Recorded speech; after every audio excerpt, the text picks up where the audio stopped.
Ladies and gentlemen, brothers and sisters, let me tell you something that will set your spirit free and realign your life with divine clarity. For too long, you've been distracted by people who never had your destiny in mind.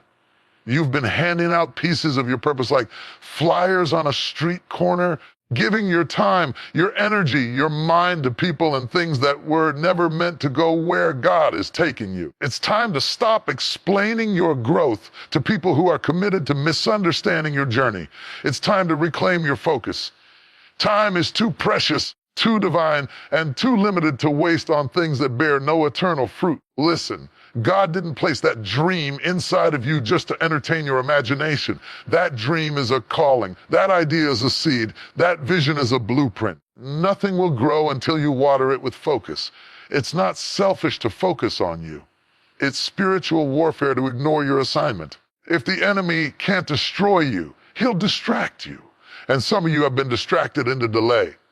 You need to focus on healing. You need to focus on learning. You need to focus on building. You need to focus on becoming. While you're scrolling through the highlight reels of other people's lives, you're missing the highlight God wants to produce through yours. It's time to shut the noise down, shut the confusion down, shut the people-pleasing down. You don't owe anyone an apology for focusing on what God called you to do. You don't need permission to take your time back. Reclaim your peace, your passion, your priorities, and walk boldly toward your purpose. Let me tell you something that could save your life, your peace, and your purpose. Your time is sacred. It is not just a number on a clock. It is not just a block on a calendar. It is not just something you fill with things to do. It is your life in motion. Time is the invisible currency of purpose. It is the breath between your birth and your breakthrough. Every moment you live is an investment into something, into growth, into healing, into destiny, or into distraction, delay, and regret. Make no mistake about it, you are spending your life every single second. Because some of us have been living like we have eternity on earth. We say, I'll do it later. I'll start tomorrow. I'll get to it one day. But that day never comes because we're not treating our time like it's sacred. We're treating it like it's disposable. People leave this earth with visions still trapped in their mind, with books unwritten, businesses unstarted, ministries unbirthed, songs unsung, prayers unspoken, and healing unclaimed, all because they thought they had more time. But when you realize that time is sacred, you stop wasting it on things that don't matter. You stop entertaining foolish conversations. You stop chasing people who were never meant to walk with you. You stop compromising your calling to comfort someone else's insecurities. You realize, I don't have time to go backward. I don't have time to argue. I don't have time to doubt myself again. Sacred time doesn't belong to everything. It doesn't belong to every voice. It doesn't belong to every invitation, every distraction, every emotion. Sacred time has boundaries. Sacred time has focus. Sacred time says, if it doesn't align with where God is taking me, I can't give it my minutes. People may not understand you when you start honoring your time. They may call you selfish.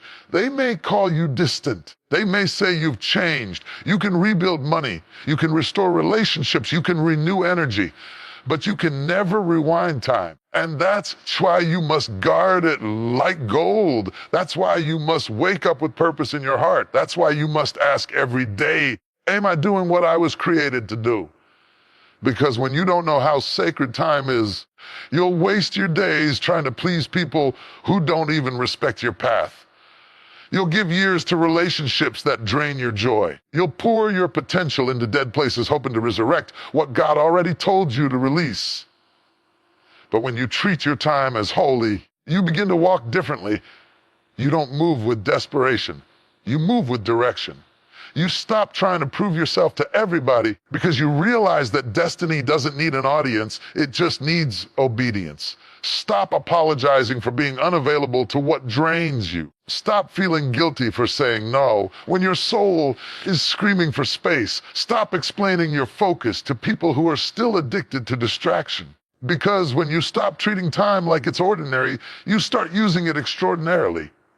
You begin to make room for your purpose. You start building what you were born to build. You stop waiting for someone else to validate your worth, and you start walking in divine confidence. God sees you honoring your time. He begins to accelerate your steps. You may feel behind, but God can redeem time. When you focus, when you obey, when you eliminate what no longer fits your future, He can do in 1 year what you tried to do in 10. And when you do that, when you decide to treat your time as holy, you will begin to see the supernatural alignments, breakthroughs, clarity, peace, productivity that have been waiting on your decision. Distractions don't always look like danger. Sometimes they look like invitations. They look like opportunities. They come wrapped in good intentions, in familiar faces, in urgent requests, in emotional attachments. And if you're not discerning, you'll mistake them for destiny. We live in a world full of noise, full of movement, full of motion that has no meaning. And if you're not focused, you will spend your life busy, but never built, active, but never aligned. Surrounded, but never settled, distracted, but never delivered, because the enemy of your progress is not always destruction. It's distraction. The enemy knows he can't stop what God has ordained, but if he can delay it, if he can detour it, if he can make you pause just long enough, he can slow down your destiny until you forget what you were even born to do. It doesn't come to flirt. It comes to fracture your future. It doesn't come to play. It comes to pull you away from the place of your assignment. And some of us are not failing because of sin or laziness. We're failing because we've been too distracted to stay in position. You're praying for progress. You keep letting people pull you into pointless conversations. You're asking for purpose, but you're constantly scrolling through other people's lives, comparing your journey to theirs. You're begging for breakthrough, but every time the door starts to open, you let a distraction shut it with delay. You can't build something meaningful if you're always reacting to meaningless things. You can't walk in divine timing while being emotionally led by everything that pops up. You can't step into a new season while entertaining distractions from your old one. Every time God gives you a window to create, to pray, to grow, to push, distraction comes knocking. And if you don't recognize it for what it is, you'll keep entertaining what's costing you everything. See, distraction is strategic. It shows up right before major decisions. It shows up when you're finally making progress. It shows up when you're just starting to believe in yourself again. It doesn't show up when you're stuck. It shows up when you're moving, because the enemy doesn't need to distract people who are already lost. He's coming after those who are on their way somewhere. It's not always a person or a phone or a situation. Sometimes it's your fear, your doubt, your anxiety, your need for approval, your perfectionism, voice in your head that keeps second guessing everything God told you, that inner noise that tells you you're not ready, not worthy, not enough. Ask yourself, what's been eating your time? What's been robbing your focus? What's been interrupting your growth? You were not created to be pulled in 10 directions. You were not designed to be reactive to every notification, every opinion, every trend. You were born for purpose. You were born for something intentional, and purpose demands attention. This is why the enemy throws distractions at you, because he's terrified of what will happen if you ever stay focused, if you ever lock in, if you ever stop wasting time, if you ever cut the noise and chase the assignment. Some of you are stuck in places you were never meant to stay because you got distracted halfway to the promise. You stopped to entertain criticism. You got sidetracked by someone else's opinion. You let one rejection become your new reality. You took a break, and now you've built a house in a place you were supposed to pass through. And if you don't wake up and shift, distraction can become your lifestyle. You'll find yourself always busy, always overwhelmed, always surrounded by noise, but never truly fulfilled. You'll be stuck doing things that look like progress, but produce no real fruit.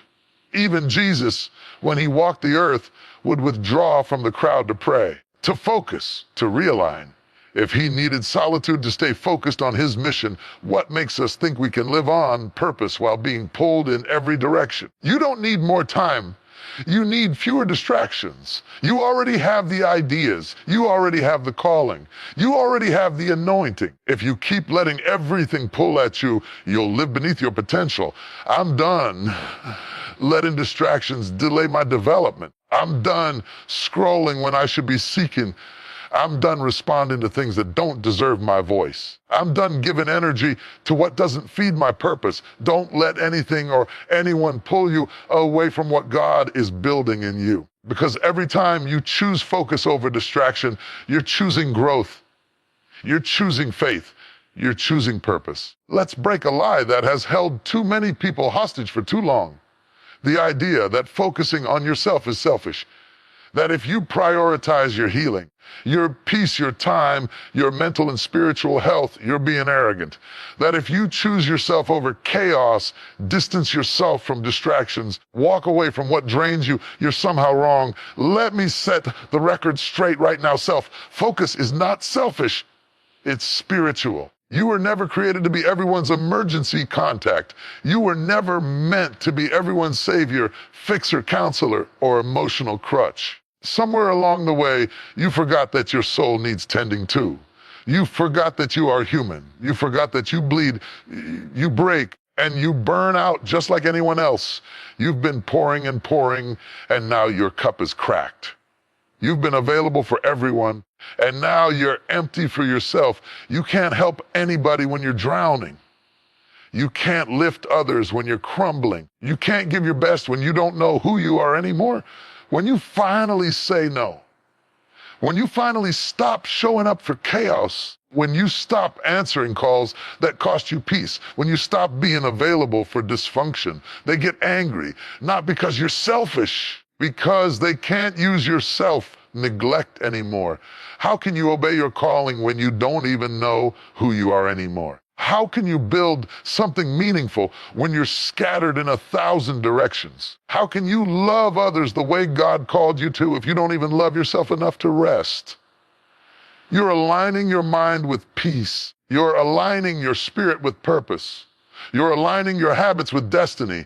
You're aligning your values with your vision. And listen, there is a difference between selfishness and stewardship. Selfishness says, everything is about me. I owe the world nothing.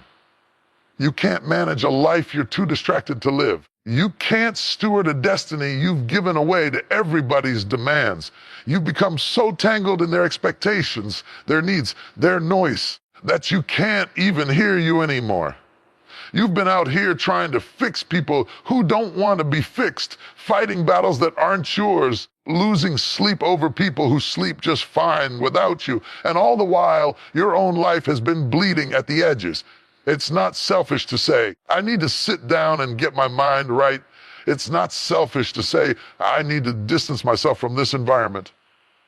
It's not selfish to say, I need to cut some ties so I can finally grow. Because when you start focusing on yourself, everything begins to change. You start noticing your patterns. You start addressing your wounds. You start evaluating your boundaries. You stop settling. You stop accepting bare minimums. You stop chasing after people who never had the capacity to value you. And let me warn you, some people won't like that version of you. They won't know what to do with the version of you that's no longer desperate for their validation.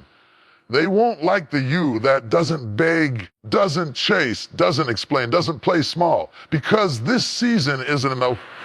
It's about being liked. It's about being aligned. It's not about approval. It's about assignment. It's not about staying connected. It's about being corrected by God. God is trying to correct your posture. You've been bowed down to people for too long. He's trying to restore your spine. He's trying to raise you up again. That raising requires removal. You can't elevate while carrying the weight of people who expect you to neglect yourself. So don't apologize for choosing you this time. Don't shrink back because someone called you selfish. Don't explain your growth to people who are comfortable with your dysfunction. He can't bless the version of you that's performing. He can't anoint the mask. He can't send divine assignments to a distracted soul. But when you get still, when you get honest, when you look in the mirror and say, I matter too, heaven responds. You cannot walk in purpose with a casual mindset. You cannot fulfill destiny by chance or by simply hoping it all works out someday. Purpose doesn't bend to wishful thinking. It responds to priority. Until you start prioritizing your purpose, it will remain a concept, a dream, a desire floating in your imagination. Purpose is not passive. It doesn't activate in the background while you busy yourself with distractions. It demands your focus. It requires your intention. It commands your time, your attention, and your decisions. We live in a world that glorifies multitasking, idolizes business, and praises people for being pulled in 10 directions. But purpose doesn't thrive in chaos. It thrives in clarity. It requires order. It demands that you choose what matters most and make room for it. You can't become who you were born to be while living like everyone else. You cannot treat your calling casually and expect supernatural results. You cannot say you want to change the world, but still wake up every day reacting to life instead of directing it. The reason some people never see their vision come to life is not because they lack talent or resources or opportunity. It's because they haven't made their purpose a priority. They're too distracted, too accessible, too entertained, too entangled in things that don't align with their calling. You can't give your destiny the scraps of your day, the edge of your focus, or the moments that fall in between your distractions and expect greatness to be born. That might mean waking up earlier to pray, to write, to plan, to study. That might mean turning down invitations that pull you away from your goals. That might mean saying no to things that used to excite you because now you're building something eternal. Purpose isn't hiding. It's waiting. Waiting on you to stop treating it like an option and start honoring it like a mandate. Your life is not an accident. Your gifts are not random. Your passions are not coincidental. They were divinely planted. And they will not be fulfilled by chance. They must be cultivated by choice. You need to know what matters to you. You need to define what's essential. You need to look at your life and ask, does this align with who I'm becoming? And commitment says, I may not feel like it, but I show up anyway. Commitment says, I may not see results yet, but I'm planting anyway. Commitment says, this may cost me comfort. I value my future more than my feelings. The enemy isn't just after your peace, he's after your priorities. Because if he can confuse your focus, if he can get you chasing things that look good but aren't God ordained, he can keep you busy, but unfulfilled.